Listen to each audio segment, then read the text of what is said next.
अस्सलामुअलैकुम, आप देख रहे हैं बोल न्यूज़ और मैं हूं सनिया मलिक और मैं हूं सहर फातिमा। हेडलाइंस आप जान चुके हैं, बुलेटिन का बाकायदा आगाज करेंगे इस खबर के साथ कि ज़ाती मुफाद को कौमी मुफादात पर तरजीह देना अजीम कुर्बानियों के साथ बेवफाई है। अल्लाह ताला ने हमें अजीम फौज से नवाजा है। वज़ीर आज़म शहबाज शरीफ का तकरीब से खिताब, कहा कि दहशतगर्दी के खिलाफ हम सब ने मिलकर मुत्तहिद होना है। कुछ अनासर अपने मफाद के लिए तकसीम पैदा करके मुल्की इस्तेहकाम को दाव पर लगा रहे हैं। पाकिस्तान वाहिद इस्लामी नजरियाती ममलिकत है जो एटमी कुव्वत है। इत्तेहाद और इत्तफाक से पाकिस्तान के मौशी और मौशरती चैलेंजेस पर काबू पाएंगे।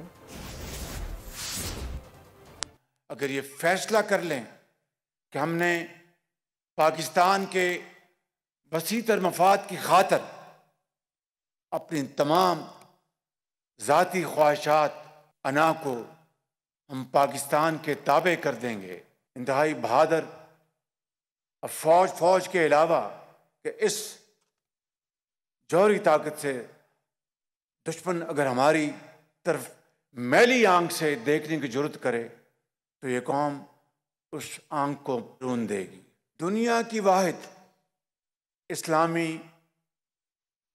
नजरियाती मुमलिकत खुदादात पाकिस्तान, जिसको अल्लाह ताला ने जौहरी कुव्वत से नवाजा है, आए इत्तेहाद और इत्तफाक की बरकतों के साथ हम पाकिस्तान के जो मसाइल हैं उनको हल करें, चाहे वो माशी मसाइल हैं, चाहे वो माशरती मसाइल हैं।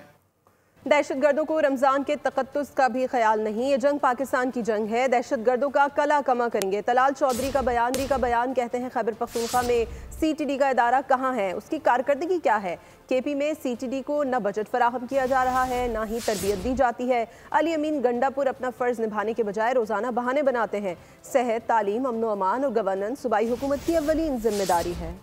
तो दूसरी जानिब वफाकी वज़ीर दाखिला मोहसिन नकवी की ज़ेर सदारत अफगान सिटीजन कार्ड होल्डर्स की वापसी के हवाले से इजलास हुआ। इजलास में वज़ीर आला KP की तजावीज़ कमेटी कायम कर दी गई है। मोहसिन नकवी का कहना था कि इस प्रोग्राम के दूसरे मरहले में अफगान सिटीजन कार्ड होल्डर्स को 31 मार्च तक रज़ाकाराना तौर पर पाकिस्तान छोड़ने की डेड लाइन दी गई है। वापसी के अमल में सूबाई हुकूमतों को वफाक की जानिब से हर मुमकिन ताउन फराहम किया जाएगा। इजलास को बताया गया कि वतन वापसी के सिलसिले में घर घर जाकर अफगान सिटीजन कार्ड होल्डर्स को आगाह भी किया जा रहा है। खबर है इस्लामाबाद में थाना सब्जी मंडी में ट्रैफिक हादसा हुआ है। तेज रफ्तार डंपर ने 5 गाड़ियों को रौंद डाला है। 3 अफराद जान बहक जबकि 7 अफराद जख्मी हुए हैं। टक्कर मारने वाले डंपर ड्राइवर मौके से फरार हो गया। पुलिस ने जख्मियों को पिम्स अस्पताल मुंतकिल कर दिया है। और अब आपको बताएं कि साल बदला मगर सानेहात ना बदले। मोटरवे पर फिर वही हो गया जो 2025 में हुआ था। लाहौर के बाद फैसलाबाद में खातून की इस्मत दरी कर दी गई। दोनों वाकयात के मुल्जिमान पकड़े गए। दोनों वाकयात पर एक नज़र डालते हैं इस रिपोर्ट में।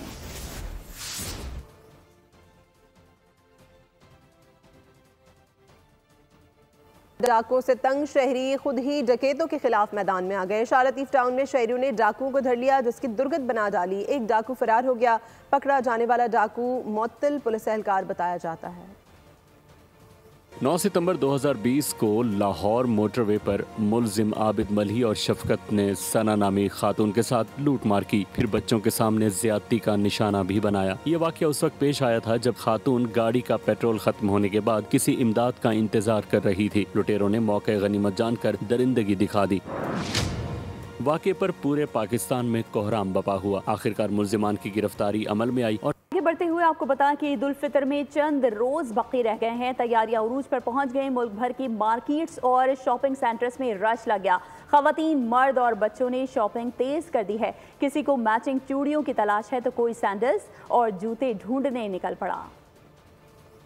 ईद करीब आ गई, तैयारियां उरूज पर, वक्त कम और मुकाबला सख्त। मुल्क के छोटे बड़े शहरों के बाजारों में लोगों का हुजूम। ईद खरीदारी जोरों शोर से जारी। कोई मनपसंद कपड़े खरीद रहा है तो किसी ने सैंडल और जूतों की दुकानों का रुख कर लिया। मैंने भी अपने बच्चों के लिए जूती लिए, कपड़े लिए, ज्वेलरी वगैरह, मेहंदी है, चूड़ियाँ, हर चीज ली है मैंने भी, क्योंकि ईद तो करनी है, बच्चों की ईद होती है। बच्चों की ख्वाहिश के मुताबिक हमें यहाँ पे साथ अपने बच्चों को भी लाना पड़ा। और उनकी पसंद के मुताबिक ही हम उनकी चीज़ें ले रहे हैं। ईद की तैयारी चूड़ियों के बगैर अधूरी है। खवातीन ने मैचिंग चूड़ियों की तलाश शुरू कर दी। आर्टिफिशियल ज्वेलरी और मेकअप की दुकानों पर भी खवातीन का रश है। साल के बाद ईद आती है, बच्चों के अपने कपड़े वगैरह लिए, सिलाई वगैरह करवाने थे, इस वजह से लैसे ली, मेकअप का सामान वगैरह लिया। अब मैं आई हूँ मेकअप लेने के लिए। पेशावरी चप्पल लेने आए हैं इनसे, तो क्वालिटी चेक कर रहे हैं, माशाल्लाह इनकी क्वालिटी अच्छी है। ईद की तैयारी में बच्चे भी किसी से पीछे नहीं। कपड़े, जूते, घड़ियां, ऐनक सब खरीद ली। हैदराबाद में खवातीन की ईद के लिए तैयारियां जोरों शोर से जारी हैं। जहां दर्जियों से कपड़ों पर खूबसूरत डिजाइन की फरमाइश है, तो वहीं दुपट्टे पर पीको डिजाइन बनवाए जा रहे हैं। मजीद तफसील जान लेते हैं नुमाइंदा हैदराबाद इरफान अराई से। जी इरफान। जी बिल्कुल, ईद की तैयारी और ईद की तैयारी के हवाले से ख़ास तौर पर हमें बाज़ारों में ख़वातीन जो हैं वो नज़र आ रही हैं अपनी तैयारी को मुकम्मल करती है। और ख़ास तौर पर जो ख़वातीन के कपड़े हैं उसमें पीको का बड़ा अहम रोल होता है, दुपट्टों को पीको करवाई जाती है। ये कारोबार कैसे चल रहा है, क्या सूरत हाल है? पहले तो हम यहाँ पर पीको करवाने आए हैं, बात करते हैं। आप बताइएगा कि कितने जोड़े पीको करवाएं अपने दुपट्टे? जी माशाल्लाह जो है वो डेली दोनों बच्चियों का जो है ना बेगम करवा के जा चुकी हैं। यहाँ पे खुद अपने दुपट्टे वगैरह बनवाने आई हैं। तो सर काम तो चल रहा है। रेट मुनासिब है? हाँ रेट मुनासिब है, बेहतर है। अच्छा ये बताएं, आपके पास ईद की गहमा गहमी कैसी है? काम पिछले साल की निस्बत? नहीं, पिछले साल की निस्बत तो काम बहुत कम है, वो बात ही नहीं है, वरना यहाँ पैर रखने की जगह ही नहीं होती थी। कौन से डिज़ाइन शौक से बनवा रहे हैं? लेडीज़ भाई डिज़ाइन माशाल्लाह सारे फैंसी बनवाती थी, लेकिन अब इतनी महंगाई हो गई है। अच्छा ये बताइएगा कि कौन से दुपट्टे आपने पीको करवाए और मैंने अपने 3 पीस सूट के लोन के दुपट्टों पे लेसें लगवाई हैं और पीको करवाएं। दुपट्टा जो है वो फाइनल स्टेज होता है, उसको पीको करने के लिए बड़ी तादाद में बाज़ार में हमें जो है मशीनें लगी नज़र आ रही हैं पिछले साल की निस्बत, जिसकी वजह से हर तरफ रश ही रश है और तैयारी। पाकिस्तान और न्यूजीलैंड वनडे सीरीज के पहले वाक़े के लिए तैयार हैं। मैच आज रात 3 बजे नेपियर में खेला जाएगा। अबूरी head coach Aqib Javed series में अच्छे नताइज के लिए पुरुमीद हैं। कहा वनडे में फास्ट बॉलर्स पर इन्हिसार करेंगे, कंडीशंस की वजह से T20 में मुश्किल पेश आई। दौरा न्यूजीलैंड में शाहीनों के लिए नया चैलेंज। T20 के बाद वनडे सीरीज का मैदान सजने को तैयार। पहला वनडे नेपियर में खेला जाएगा। मैच का आगाज पाकिस्तानी वक्त के मुताबिक रात 3 बजे होगा। मैच के लिए शाहीनों ने कमर कस ली। बारिश की वजह से कौमी स्क्वाड की ऑप्शनल इंडोर ट्रेनिंग, बैटर्स की नेट्स में थ्रो डाउन पर बैटिंग की मशकें। अबूरी हेड कोच आकिब जावेद को वनडे में बेहतर कारकर्दगी की तवक्को। कहा वनडे में पाकिस्तान टीम अच्छी परफॉर्मेंस देती आ रही है, सीरीज में बेहतर नताइज आने चाहिए। किसान को T20 सीरीज में 4-1 से शिकस्त हुई थी।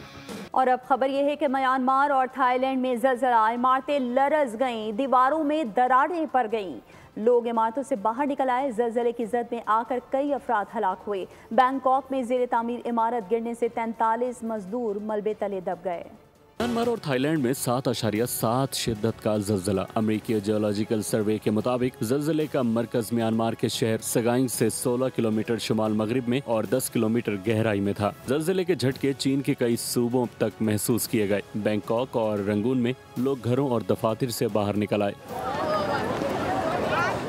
दोनों मुल्कों में हंगामी हालत नाफिज कर दी गई। जख्मियों को तिब्बी इमदाद फराहम की जा रही है। बैंकॉक में ज़ेर तामीर इमारत गिर पड़ी, मजदूर दब गए, जिन्हें निकालने के लिए ऑपरेशन जारी है। साथ ही खबरों का वक्त भी अपने इख्तिताम को पहुंचता है। मजीद खबरों और अपडेट्स के लिए विजिट कीजिए हमारी वेबसाइट bolnews.com और देखते रहिए बोल।